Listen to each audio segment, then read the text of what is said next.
अकबर का भांजा अजीज बेग उसका नाम था, वो दौड़े पे आया हुआ था आगरे, तो यहाँ वृंदावन आया हुआ था।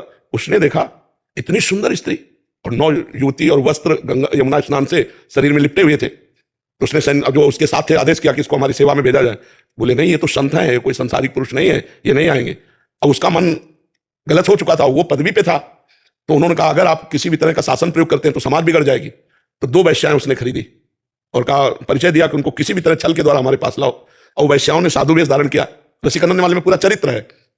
और उनके पास जाने, साधु वेश का तो आदर किया जाता है, मतलब कोई भी कैसा भी हो साधु वेश में आए तो उस वेश का आदर किया जाता है। प्रणाम नमस्कार, बैठी, थोड़ी देर भगवत चर्चा हुई, चली गई। 4-6 दिन रोज आने लगी, फिर एक दिन नहीं आई, फिर दूसरे दिन गई। तो पूछना बनता है ना, बोले सखी आप कल नहीं आई थी? तो उनका हमारे यहाँ बहुत बड़े संत आए हैं, तो उनकी सेवा में विधि थी, थोड़ी छुट्टी लेकर मैं आपसे मिलने आई हूँ। उनका संत आए? बोले बहुत बड़े संत है, रात दिन भजन में लगे रहते हैं, आप चलेंगे दर्शन करने? उनको वैसे तो वृंदावन से कहीं जाती नहीं, पर मथुरा की बात है, मथुरा में टिका हुआ था वो, तो चल सकती हैं। तो उनका फिर चलो। अब उनकी तो बात बन गई, पैसा इसी बात के लिए थी, वो नाटक करके उनको महल में, तो उनका संत यहाँ, उनका हाथ, तो उनको लगा कि संत है, चाहे महलों में रखो चाहे झोपड़ी में, उनकी क्या स्थिति हो, तो महापुरुष होते। और जो अंदर गए बाहर से उसने दरवाजा लॉक कर दिया। तब उनको लगा कि कुछ गड़बड़ है क्या। अंदर की तरफ देखा तो बादशाह का भांजा, तो तुरंत अंदर से भगवान का चिंतन किया, प्रभु में फंस गए।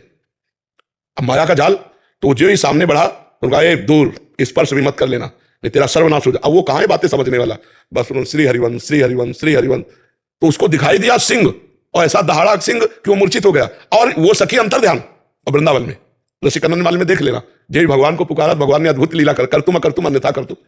अब इतनी चीख कि वैश्याओं ने भी दरवाजा खोला, और जब जाके देखा तो बस भयभीत था। तो कहा क्या हुआ, तब सारी घटना तो कहा, कह रही थी वो संत है। बोले हमको एक बार ले चलो, नहीं मेरे प्राण व्याकुल हो रहे।